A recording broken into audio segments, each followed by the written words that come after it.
안녕하십니까. 온라인 서저리 김경원입니다. Greetings, this is Dr. Kim Kyung-won of Online Surgery. Let's take a look at the surgical video and have a discussion. This is the patient of the day. The patient is 61-year-old male patient, and in number 26 there was gingival swelling and pain, as well as mobility. After extraction of number 26, the patient wanted implant placement. You can see that there's a periodontitis and there's a severe alveolar bone destruction. If you look at patient's history, about 7-8 years ago, implant was placed in number 27. It failed thereafter. Since then, the patient did not receive any further implant treatment. There's an implant on the other side. If you look at the patient's medical history, recently, the patient experienced compression fracture of lumbar vertebra during exercise, and the patient was prescribed with bisphosphonate type of medication because of osteoporosis. As the patient went to a dental clinic, the patient came to have fear against bisphosphonate and did not take any drugs. My recommendation to the patient was, since it was his first time taking bisphosphonate, he should go ahead and take them. Because there was compression fracture, I recommended the patient to take drugs. The treatment plan was to extract number 26, followed by socket preservation. A-Oss Collagen was planned to be used. When you use A-Oss Collagen, you don't need to use a membrane, but we decided to use OssMem Soft for coverage. In number 26 and 27, implants were planned using one guide. If you look at number 26, there is significant alveolar bone resorption. Fortunately, on the apex side, there is still residual buccal and palatal bone. In number 27, the patient did not remember whether bone grafting was done on the implant placement site. If you take a look at the CT, after implant failure, it looks as if a bone grafting was performed.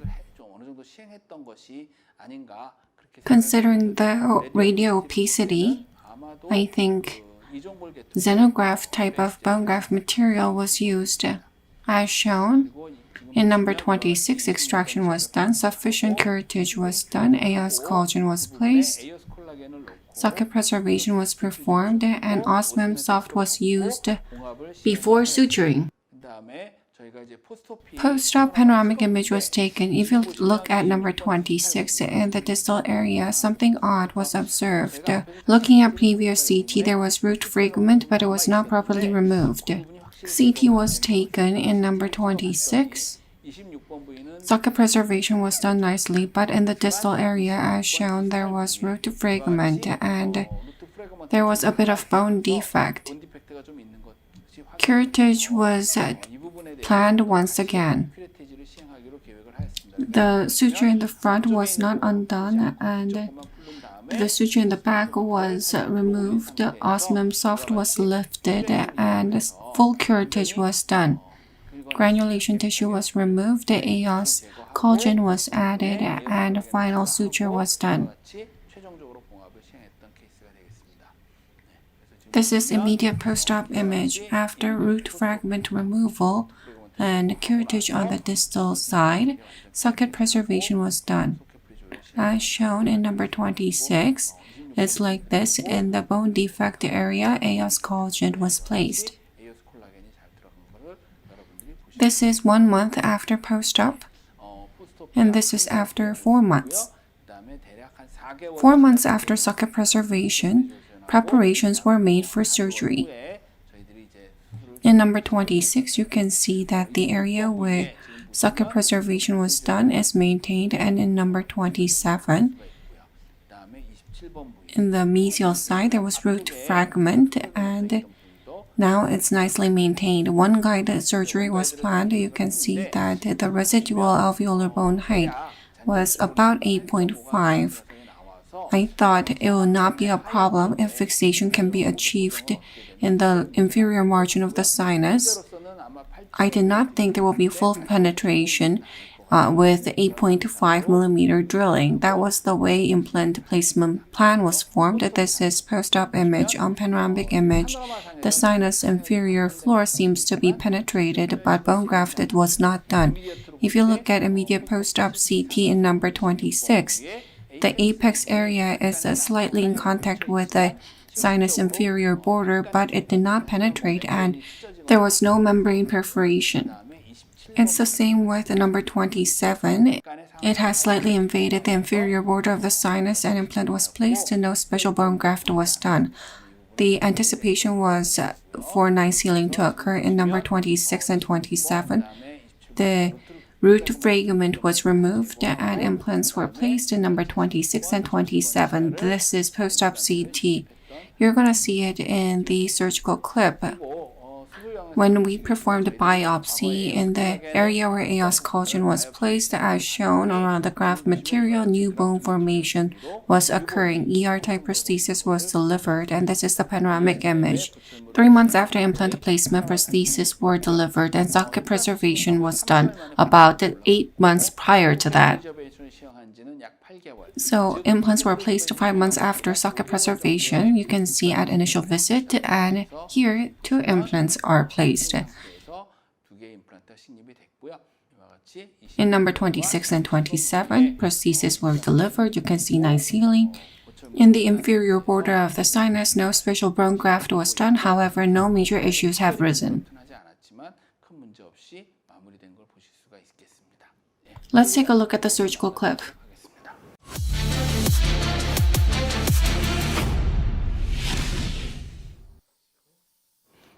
One guide template was adapted in patient's oral cavity and the fit was checked. Because this is a distal free end, cross-arch template was fabricated to cover the other arch. Tissue punch wide was used to remove overriding mucosa in number 27 first, followed by number 26. After template removal, it was checked whether soft tissue was removed completely. And then template was adapted once again. In order to do biopsy on the A-Oss Collagen graft, trapline drill was used to get the sample. In number 26, trapline drill was used to get the sample. You can see that the sample has come out. Flattening drill was used to flatten the top part. In number 26 and number 27, flattening drill was used. For initial drill, wide type was used. Full length drilling was done. Up until the stopper, initial drilling was done as shown. 3.5 by 8.5 one guide drill was used to prep the site. 3.5 by 8.5. If you take a look, as I was using 3.5, there was not that much bone particles, so you could see that the bone quality was not ideal. Depth gauge was used, but there was no full penetration of the sinus floor. 4.5 by 8.5 one guide drill was used. Although the plan was to place 5.0, 4.5 final drill was used. 4.5 by 8.5 drilling was done. In number 26 and 27, depth gauge was used once again to check whether sinus floor was penetrated. It was not fully penetrated, perhaps it was partial penetration. KSBA 5.0 by 8.5 implant was placed at 80% using engine. Implant driver and torque wrench was used to get the final position. Depth control was done. Primary stability was good. It was about over 30 Newton centimeters. The yellow marking was checked, and in number 27 is the same, but the mesial implant driver is maintained to serve as a vertical anchor. 27번 부위에 엔진으로 약 70. In number 27, KSBA 5.0 by 8.5 implant was placed 70-80% using engine. Hand wrench was used to get final depth control. Because bone graft was done in the past, the primary stability was better. It was positioned nicely. Smart peg was used to measure ISU values. In number 26, you can see that the IS values were about 74 and 71, quite favorable. And in number 27, it's even more favorable, 80 and 71.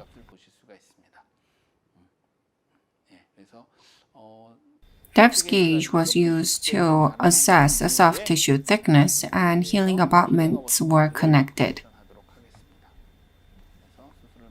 That was how surgery was completed. Attention was paid so that small instruments did not fall into oral cavity, and healing abutments were connected in number 26 and 27. That was how surgery was completed. Today, we have looked at a case where, after extraction, there was a defect and A-Oss Collagen was used for socket preservation. Thereafter, one guide was used to place implants. The biopsy results showed that from A-Oss Collagen, new bone formation was nicely done. As of late, a lot of positive reviews are being made about A-Oss Collagen. If you use it for socket preservation, you'll be able to gain favorable results. Today's case was about using one guide rather than one cast, involving the sinus floor a little bit for implant placement. Thank you for watching.